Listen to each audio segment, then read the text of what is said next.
Bismillahirrahmanirrahim. Alhamdulillahirrabbilalamin. Assalatu wassalamu ala asrofil anbiya wal mursalin wa ala alihi wa sahbihi ajma'in, amma ba'du. Apa kabar ummahat fillah rahimakumullah? Insyaallah hari ini alhamdulillah ya, Allah memudahkan kita untuk saling bertegur sapa walaupun hanya melalui media channel atau video, tapi mudah-mudahan tidak mengurangi ya semangat kita untuk terus thalabul ilmi atau berlomba-lomba dalam mencari ilmu tentunya. Ummahat fillah rahimakumullah, pada masa pandemi ini tentu bukan hal yang mudah ya buat sebagian orang di luar sana atau bahkan orang-orang terdekat kita untuk terus ya bisa menghidupi keluarganya di antaranya, karena mereka untuk mendapatkan rezeki harus berjuang di luar sana, bukan hanya berjuang dalam hal mencari rezeki dalam berkompetisi, tentu juga berjuang untuk senantiasa tetap sehat ya, karena bukanlah hal yang aneh lagi bahwa COVID menyebar hampir di seluruh wilayah Nusantara kita, terutama di daerah kita ini. Ummahat fillah rahimakumullah, semoga yang hari ini sedang sakit Allah angkat segera penyakitnya, dijaga keluarganya baik-baik, tetap menjaga jarak, tetap meningkatkan imunitas ya. Yang merasa badannya kurang sehat sebaiknya segera isolasi, melakukan isolasi mandiri atau melakukan pemeriksaan ya. Sedangkan buat yang berjuang di sana, pahlawan-pahlawan keluarga, semoga Allah melapangkan rezeki mereka untuk bisa menghidupi keluarganya. Dan buat yang sedang menyelesaikan urusannya dan dalam kesulitan, semoga Allah permudah semua urusannya. Dan buat tenaga kesehatan dimanapun Anda berada, semoga Allah tetap menjaga kesehatan Anda semua dan bisa membantu. Insyaallah hari ini Ummahat kita akan membahas ya, sharing sedikit sebuah materi atau madah yang berjudul Iman, Islam, dan Ihsan. Hadis ini adalah hadis Arba'in An-Nawawiyah nomor 2 ya, yang membicarakan tentang apa itu iman, apa itu Islam, dan Umar apa radhiyallahu itu anhu dengan aidan ihsan. qala bainama nahnu julusun Ummahat inda fillah Rasulullah rahimakumullah, sallallahu alaihi bunyi wasallam hadis tersebut adalah zata yaum tala'a alaina rajulun syadidu bayadin siyab. Jadi datang seorang laki-laki ya, syadidus sawadi sya'ri la yura alaihi asarus safar wa la ya'rifuhu minna ahadun hatta jalasa ila nabi sallallahu alaihi wasallam fa asnada rukbatayhi ila rukbatayhi wa du'a kaffayhi ala fahizaihi wa qala muhammbirni anil islam fa qala Rasulullah sallallahu alaihi wasallam al-islamu an tashhada alla la ilaha illallah anna muhammadar rasulullah wa tuqimas shalah yaz zakah wa tasuma ramadana tuhajjal baita in istata'ta ilaihi sabila. Qala sadaqta. Jibna lahu yas'aluhu wa yusaddiquh. Qala fa akhbirni anil iman. Qala an tu'mina billahi wa malaikatihi wa kutubihi wa rusulihi wal yaumil akhir wa tu'mina bil qadari khairihi wa syarrih. Qala sadaqta. Qala fa akhbirni anil ihsan. Qala an ta'budallahi ka'annaka tarahu fa in lam takun tarahu fa innahu yaraka. Qala fa akhbirni anis sa'ah. Qala mal mas'ulu anha bi'alama minas sa'il. Qala fa akhbirni an amaratiha. Qala an talida amatu rabbataha wa an taral hufatal uratal alata ri'a as-sa'i yatatawaluna fil bunyani summa talaqaw falabistu maliyan summa qala ya Umar Atadri manis sa'il? Tahukah engkau siapa yang bertanya? Qultu Allahu wa rasuluh a'lam. Allah dan Rasul yang lebih tahu. Qala fa innahu Jibrilu atakum yu'allimukum dinakum. Beliau bersabda, dia adalah Jibril yang datang kepada kalian, bermaksud mengajarkan agama kalian. Ruwah Muslim, hadis riwayat Muslim.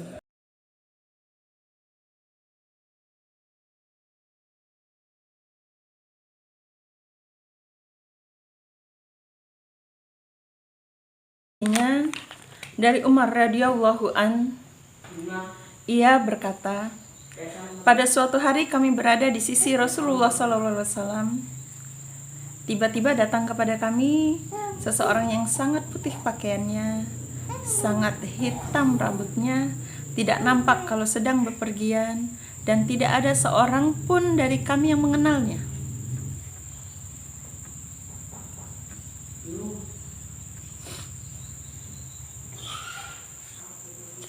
Kemudian ia duduk menghadap Nabi SAW, lalu menyandarkan lututnya kepada lutut baginda Nabi, meletakkan kedua telapak tangannya di atas paha beliau, dan ia berkata, "Ya Muhammad, akhbirni minal Islam."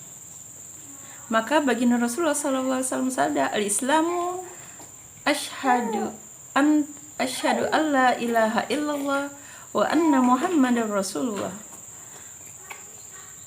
Jadi Islam adalah Anda bersyahadat la ilaha illallah dan Muhammadur Rasulullah. Anda menegakkan sholat, menunaikan zakat, berpuasa Ramadan, berhaji ke Baitullah jika Anda mampu menempuh jalannya. Kemudian lelaki itu berkata kembali, "Shadaqta, engkau benar," katanya. Beliau yang bertanya, beliau juga yang membenarkan. Begitu ya, lelaki itu. Tentu saja respon sahabat adalah, kami heran terhadapnya. Dia yang bertanya sekaligus membenarkannya. Kemudian lelaki itu berkata lagi, "Akhbirni minal iman," katanya. "Kabarkanlah kepadaku tentang iman." Baginda Nabi Muhammad SAW menjawab, "Anda beriman kepada Allah, para malaikatnya,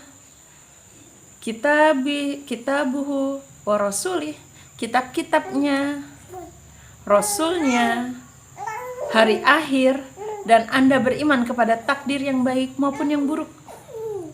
Kemudian lelaki itu menjawab kembali, "Shadaqta," katanya. Dia berkata lagi, "Kabarkan kepadaku tentang ihsan." Rasulullah SAW menjawab, "Anda menyembah Allah seolah-olah melihatnya. Jika Anda tidak bisa melihatnya, maka sesungguhnya Allah melihat Anda." Dia berkata kembali, "Kabarkan kepadaku tentang hari kiamat." Beliau menjawab, "Tidaklah yang ditanya lebih tahu daripada yang bertanya." Demikian yang disampaikan oleh baginda Rasulullah SAW.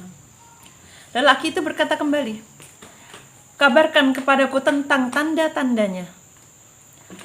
Beliau menjawab, "Jika seorang budak wanita melahirkan majikannya, dan jika Anda melihat orang-orang yang tidak beralas kaki, tidak berpakaian, fakir atau miskin, dan penggembala kambing saling berlomba-lomba bermegah-megahan meninggikan bangunan."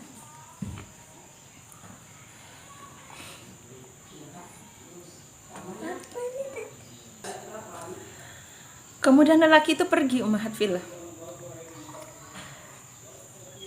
Umar terdiam sejenak, lalu baginda Nabi Muhammad SAW bersabda, "Hai Umar, tahukah kamu siapa yang bertanya itu?" Umar pun menjawab, "Allah dan Rasulnya yang lebih tahu." Beliau bersabda, Nabi Muhammad SAW bersabda, "Sesungguhnya wahai Umar, dia adalah Jibril yang datang kepada kalian untuk mengajarkan agama kalian." Hadis riwayat Muslim nomor 8. Ummahat fillah rahimakumullah. Dalam Syarah An-Nawawi, Imam Ibnu Dakik berkata, jadi hadis ini mencakup semua tugas amalan zahir dan batin seorang muslim gitu ya. Jadi hadis ini berisikan tentang bagaimana amalan zahir yang terlihat jelas dalam rukun Islam, dan yang batin atau secara ruhiyah dalam rukun iman. Syekh Ibnu Utsaimin menyebutkan bahwa ada 30 faedah yang bisa kita petik sebenarnya dalam hadis ini. Dan yang terutama dari 30 itu adalah kita bisa melihat bahwa di dalamnya ada 5 rukun Islam dan iman, dan rukun iman mencakup 6 rukun. Jadi di sini kita bisa melihat bahwa amalan-amalan anggota badan dan iman sebagai amalan hati atau rukun Islam seperti yang saya sebutkan tadi, bahwa itu adalah amalan-amalan zahir, sedangkan amalan-amalan kolbun atau hati adalah rukun iman itu sendiri. Terus di situ juga memperlihatkan ya, jika tentang hari kiamat. Jadi jika ada yang seseorang mengklaim mengetahui tentang hari kiamat, kapan datangnya, maka jelas-jelas bahwa orang tersebut adalah seorang pendusta. Tetapi dalam hadis tersebut juga disampaikan bahwa ada tanda-tanda hari kiamat akan segera muncul, dengan menyebutkan beberapa tanda di dalamnya. Di mana dalam hadis lain disebutkan pula ada beberapa tanda-tanda besar sebenarnya. Di antaranya adalah turunnya Isa putra Maryam, datangnya Dajjal, Ya'juj dan Ma'juj, atau terbitnya matahari di tempatnya terbenam. Itu adalah beberapa tanda-tanda besar tentang akan datangnya hari kiamat. Jadi seperti yang saya tadi juga sampaikan bahwa hadis ini diriwayatkan oleh Imam Muslim ya, di awal-awal kitab Iman nomor 8. Di dalam At-Tirmizi pun ada dalam kitab Al-Iman nomor 2738. Dalam kitab As-Sunnah Abu Dawud ya. Ada juga bab Al-Qadar nomor 4695, dan dalam kitab Al-Iman bab Nat'ul Islam oleh An-Nasai ada dalam bab 8 halaman 97. Begitu ya Ummahat fillah rahimakumullah. Hadis ini tergolong dalam hadis mutawatir karena diriwayatkan dari 8 sahabat, yaitu Abu Hurairah radhiyallahu an, Umar radhiyallahu an, Abu Dzar, Anas, Ibnu Abbas, Ibnu Umar radhiyallahu an, Abu Amir Al-Asy'ari, dan Jarir Al-Bajali radhiyallahu an. Dalam hadis tersebut mungkin ada beberapa hal yang bisa kita petik ummahat fillah. Yang pertama adalah bagaimana saat Jibril datang, gitu ya. Pakaiannya bersih, berwarna putih, rambutnya rapi, hitam gitu ya, rapi, bersih. Ini menjadi saat itu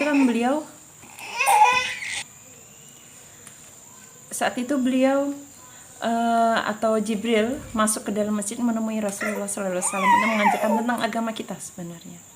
Bagaimana cara beliau masuk, bagaimana cara beliau berpakaian di dalam masjid, itu bisa menjadi ibroh tersendiri ya buat kita, bahwa dalam kondisi saat kita hendak memasuki masjid, hendaknya kita menjaga kesucian kita. Yang berhadas atau sedang tidak bersih, tentu saja harus membersihkan dirinya dulu. Lalu bagaimana harus berpakaian yang rapi dan bersih dan menghadiri sebuah majelis. Makanya tidak salah ya jika dalam sebuah majelis ilmu kita disunahkan untuk memakai pakaian yang bersih atau rapi, menggunakan minyak wangi buat yang laki-laki, terus bersikap sopan di dalam majelis dan di hadapan para ulama atau orang yang menyampaikan ilmunya, dan hormat kepada yang menyampaikan ilmunya. Karena begitu yang dicontohkan oleh malaikat Jibril saat beliau menemui Nabi Muhammad SAW dengan penampilan dan sikap yang begitu baik. Apa ibrah lain yang bisa kita petik dalam hadis ini? Yaitu mengenai bagaimana definisi ya atau pengertian Islam itu sendiri. Walaupun dalam bahasa Islam berarti ketundukan ya atau menyerah sepenuhnya kepada Allah Subhanahu wa taala, tetapi dalam terminologi atau dalam artian yang lain bahwa Islam dikatakan Islam jika memiliki 5 dasar rukun Islam itu sendiri. Apa saja itu? Yang pertama adalah syahadatain atau bersyahadat. Bagaimana Ustazah kalau ada orang kafir yang melaksanakan sholat, terus juga berpuasa, ikut-ikutan puasa, apakah diterima amaliyahnya? Apakah dia sudah didaulat sebagai orang yang Islam? Tentu saja tidak. Mengapa tidak? Karena Islam itu sendiri diawali dengan syahadat, mengakui bahwa Allah, tidak ada Tuhan selain Allah, dan Nabi Muhammad SAW adalah Rasulullah, Rasulnya Allah. Yang kedua apa? Menunaikan salat wajib dengan kualitas yang baik. Bagaimana kualitas yang baik? Yaitu pertama adalah tepat waktu, tidak meninggalkan rukun-rukunnya, memenuhi syaratnya, memperhatikan dengan baik apa saja yang harus digunakan atau adab-adabnya, dan menjaga hal-hal yang sunnah tidak terlalaikan di dalamnya. Yang ketiga adalah mengeluarkan zakat. Yang keempat, puasa di bulan Ramadan. Dan yang kelima adalah haji bagi yang mampu. Mampu bagaimana? Mampu dalam hal biaya, mampu dalam secara keimanan, karena banyak orang yang memiliki uang yang banyak, tapi secara keimanan ya atau secara kesiapan hatinya dia tidak siap untuk itu, sehingga mereka meninggalkan. Jadi dalam hal ini kesiapan ini bukan hanya kesiapan secara fisik ya atau keuangan, tetapi juga kesiapan secara mental, kesiapan secara ilmu. Dan jika itu semua sudah ada, Ummahat Fillah, maka tidak ada keraguan lagi jika kita akan dipanggil oleh Allah Subhanahu wa taala tentunya. Jadi tidaklah kita mesti heran ya, ada begitu banyak orang yang memiliki uang yang banyak tetapi dia tidak memiliki keinginan untuk berhaji. Bahkan dia menghajikan orang lain tapi dia sendiri tidak berkeinginan untuk melakukan itu. Yang ketiga, yang Ibrahim bisa kita ambil atau pelajaran bisa kita ambil dalam hadis tersebut adalah tentang iman. Apa iman itu? Iman itu adalah keyakinan di dalam diri, pengakuan yang disertai dengan pembenaran hal tersebut. Itu yang disebut dengan iman. Di dalam Islam, apakah cukup saya ngaku gitu ya, saya percaya ya, saya percaya Allah Tuhan saya, apakah cukup seperti itu? Tidak. Saat Anda hanya mengatakan bahwa saya percaya, berarti itu belum masuk kategori keimanan. Keimanan itu lebih jauh di dalam itu. Iman adalah pengakuan dan membenarkan dengan sebenar-benarnya, yang dikuatkan dengan apa saja yang mendukung untuk keimanan tersebut. Yang pertama adalah adanya keimanan kepada Allah Subhanahu wa taala sebagai pemilik semesta alam, pencipta semesta alam ini, dan tidak ada satupun sekutu buatnya. Saat kita beribadah, tapi kita beribadah karena hal yang lain, maka benarkah sudah ibadah kita? Karena sudah disampaikan tidak boleh ada sekutu di dalamnya. Kita ke kuburan lalu menyampaikan, meminta doa kepada yang meninggal. Benarkah sudah keimanan kita? Karena yang meminta doa hanya kepada Allah, bukan kepada kuburan tersebut. Justru yang dikubur pun memohon ya agar kita yang hidup mendoakan mereka yang di alam kubur sana. Yang kedua adalah beriman kepada malaikat-malaikat sebagai makhluk ciptaan Allah Subhanahu wa taala. Bahwa mereka itu adalah hamba Allah juga seperti halnya kita. Hamba Allah yang mulia yang tidak pernah melakukan kemaksiatan dan selalu mentaati apa-apa yang diperintahkan oleh Allah Subhanahu wa taala. Yang kita ketahui semua bahwa dalam sirah-sirah ataupun dalam hadis-hadis bahwa mereka diciptakan oleh Allah dari nur atau cahaya. Yang ketiga adalah adanya beriman kepada kitab-kitab Allah Subhanahu wa taala. Yaitu meyakini bahwa kitab-kitab tersebut sebelum diubah dan diselewengkan oleh manusia merupakan syariat yang diturunkan oleh Allah Subhanahu wa taala buat manusia. Yang keempat adalah beriman kepada rasul-rasul yang telah diutus oleh Allah Subhanahu wa taala, yang dibekali dengan kitab samawi sebagai perantara untuk memberikan hidayah kepada umat manusia.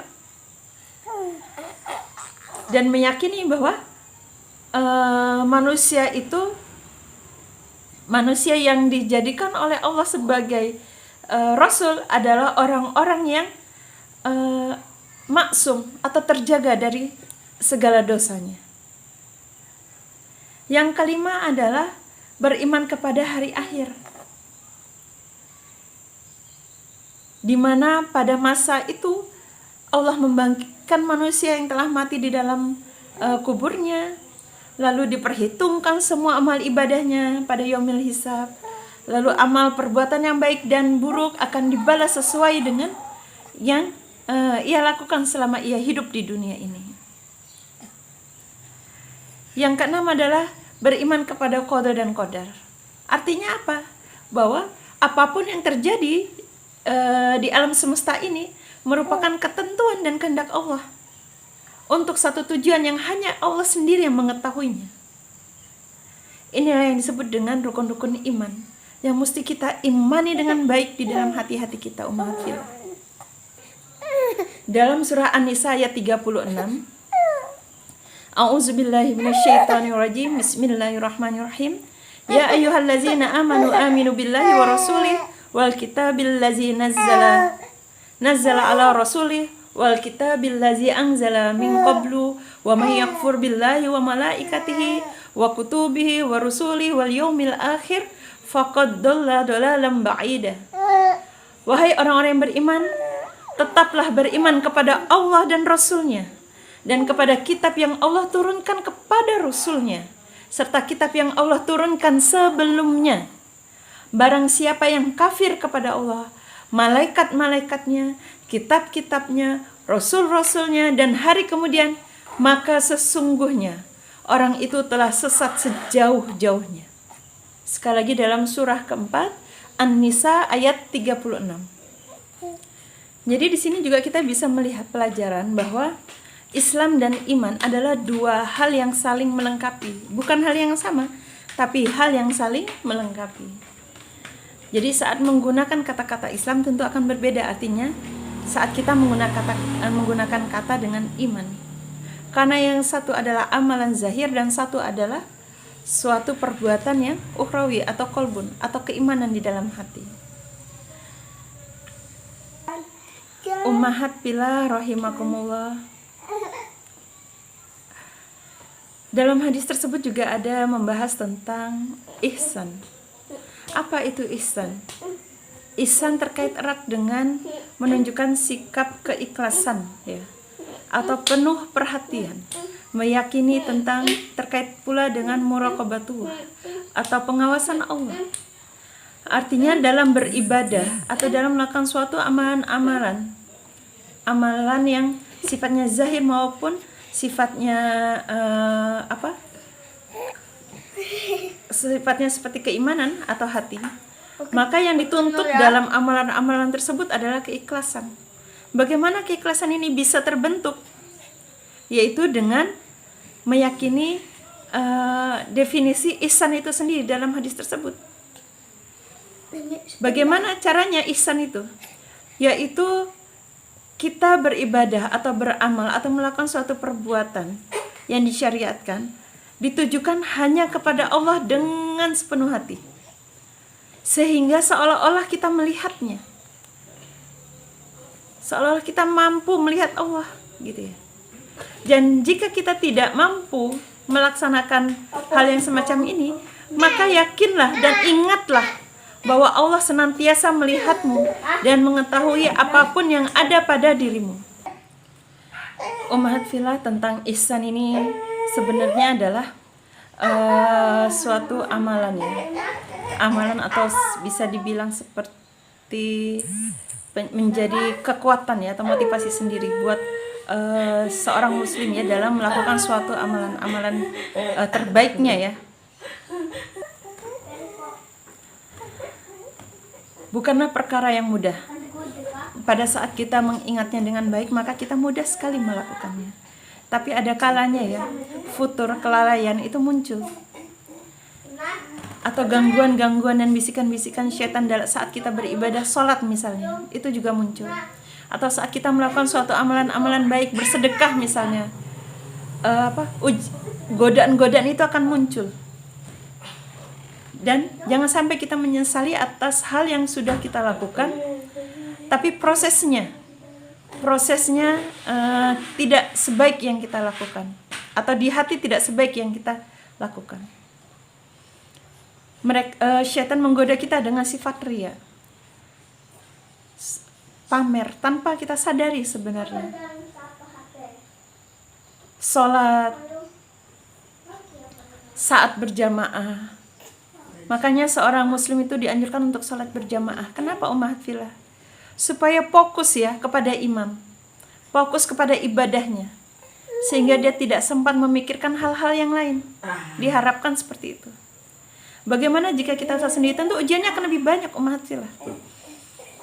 Saat kita sholat sendiri, banyak hal yang di luar sholat itu yang sering kita ingat. Tapi ingat, saat keraguan atau saat ujian-ujian, bisikan-bisikan itu muncul, maka ingatlah, beristighfarlah, yakinlah bahwa Allah melihat ibadah kita.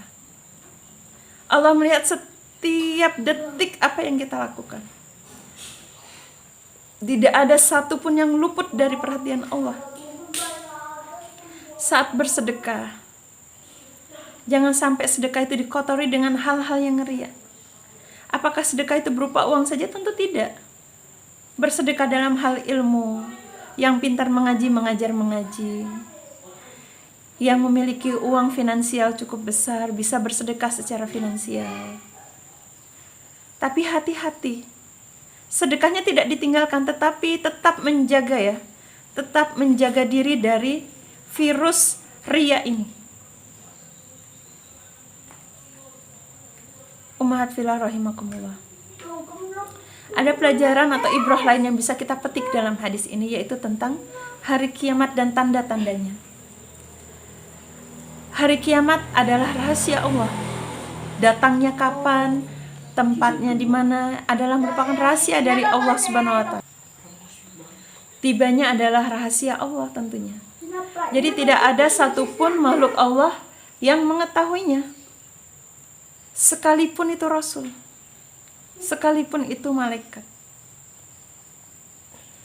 Karenanya Nabi Muhammad SAW bersabda kepada Jibril saat Jibril bertanya tentang kapan hari kiamat itu akan terjadi. Rasulullah pun menjawab, tidaklah yang ditanya lebih tahu daripada yang bertanya. Meskipun demikian, Nabi Muhammad SAW menjelaskan sebagian tanda-tandanya. Antara lain tanda-tandanya adalah, yang pertama adalah jika seorang hamba melahirkan tuannya. Jadi hadis ini dimaknai dengan terjadinya krisis moral ummahat. Krisis moral di mana seorang anak ya memperlakukan orang tuanya seperti sebagai budak. Begitu diartikan. Atau banyaknya anak yang durhaka kepada orang tuanya. Banyaknya anak yang memperlakukan orang tuanya dengan perlakuan yang begitu buruk. Selain makna sebenarnya itu juga terjadi. Tanda-tanda lain adalah kehidupan yang jungkir balik.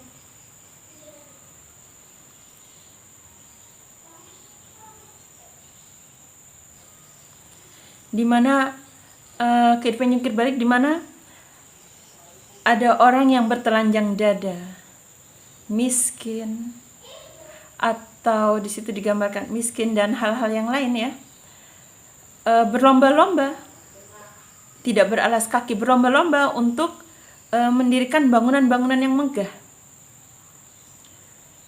Hal ini bukan hal dimaknai secara letter aja atau dimaknai secara harfiah utuh gitu ya, tapi juga dimaknai dengan pengertian bahwa banyaknya orang yang bodoh menjadi seorang pemimpin, memberikan kewenangan kepada orang yang tidak memiliki kemampuan. Banyak manusia yang berlaku sombong, berfoya-foya, bahkan mereka berlomba dan saling meninggikan bangunan untuk menunjukkan kebanggaan mereka, kesombongan mereka. Mereka berlaku congkak kepada orang lain, bahkan mereka seakan-akan mereka lah yang penguasanya. Dalam hadis ini juga kita bisa mengambil pelajaran lain umat fillah tentang sebuah etika dalam bertanya. Seorang muslim yang baik akan menanyakan hal-hal yang memang akan membawa manfaat buatnya, bukan hanya untuk dunianya saja, tetapi juga akan membawa manfaat buat akhiratnya, insya Allah kelak. Ia tidak akan menanyakan hal-hal yang tidak akan mendatangkan manfaat di dalamnya.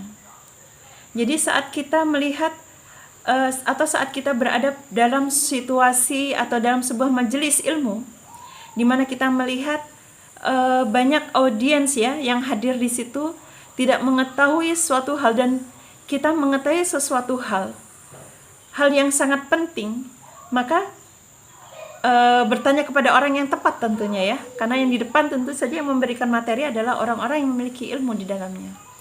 Maka sepatutnya bukan hanya menanyakan tentang hal-hal yang tidak ia ketahui, tetapi ia juga menyampaikan tentang hal yang ia menanyakan atau memancing dengan hal-hal yang ia sebenarnya tahu jawabannya, tetapi ia ingin agar orang-orang mengambil manfaat dan pelajaran di dalamnya atau jawaban yang di dalamnya.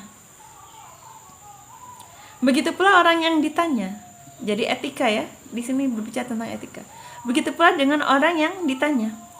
Jika ia tidak mengetahui suatu jawaban dari sebuah pertanyaan, maka ia harus menyampaikan bahwa ia tidak mengetahui atau ia mengakui ketidaktahuannya agar ia tidak terjerumus pada hal-hal yang ia tidak ketahui.